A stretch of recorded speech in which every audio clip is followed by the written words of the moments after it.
Europe 1, Sébastien Krebs. Il est 6h22, l'heure de la chronique littéraire de l'été avec Stéphane Place. Oui, notre pause lecture quotidienne dans les rayons de la librairie Mola à Bordeaux, où ces 55 libraires nous guident et nous conseillent des polars, des romans, des essais. Ce matin, on avait envie de mettre en avant un livre que signe l'une de nos collègues ici à la rédaction d'Europe 1. Elle n'est pas seulement journaliste, elle est aussi une violoniste passionnée et diplômée en musicologie.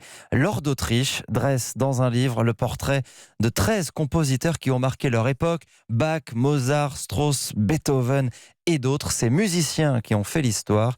C'est chez Talandier et c'est Stéphane Place qui nous en parle. C'est un livre qui rapproche l'histoire, la grande, celle que l'on écrit avec un H majuscule, et la musique, ou plus précisément les musiciens qui ont marqué leur époque, de Jean-Baptiste Lully, courtisan qui sait se faire remarquer en suggérant à Louis XIV d'apparaître dans un costume fait de rayons d'or lors d'un ballet, à Mozart qui s'inspire de la franc-maçonnerie pour créer la flûte enchantée, sans oublier Verdi qui finance l'achat d'armes pour défendre l'indépendance de l'Italie, il sera même élu député, ou Tchostakovitch qui résiste tant bien que mal à Staline, et tant d'autres. Libraire chez Mola, Alexandre Delacote a lu ces musiciens qui ont fait l'histoire. Mozart, on va apprendre beaucoup de choses avec les liens qu'il a pu entretenir avec la franc-maçonnerie. Beethoven, ça va être plutôt sa relation et le mystère qu'il a créé autour de Napoléon. Est-ce qu'ils vont appuyer un régime politique, notamment un homme politique? Au contraire, est-ce qu'ils vont plutôt créer une distance ou mettre à mal des idéologies qui sont déjà bien ancrées? On voit qu'il y a un rapport de force, de soutien, d'admiration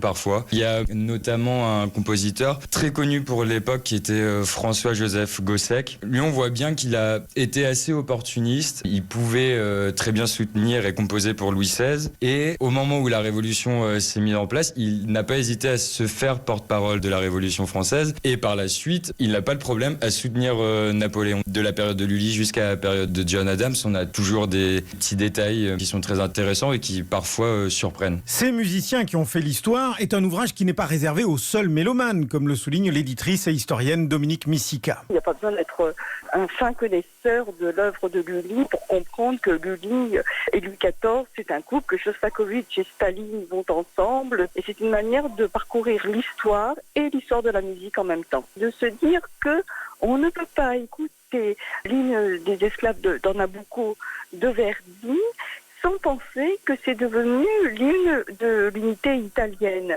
que Gossec a écrit la musique de la Révolution française, que j'ignorais totalement, que Shostakovich à la fois veut bien écrire des hymnes à Staline, mais il est terrorisé parce qu'il sait que du jour au lendemain il peut être envoyé au goulag. Donc j'aime l'idée que la musique est ancrée dans l'histoire, c'est inséparable. 13 grandes destinées, ces musiciens qui ont fait l'histoire, un livre riche, documenté, et nous en sommes d'autant plus fiers que l'auteur, Laure d'Autriche, appartient à la rédaction d'Europe 1. Merci Stéphane Place, ces musiciens qui ont fait l'histoire, signé donc Laure d'Autriche, c'est aux éditions Talandier.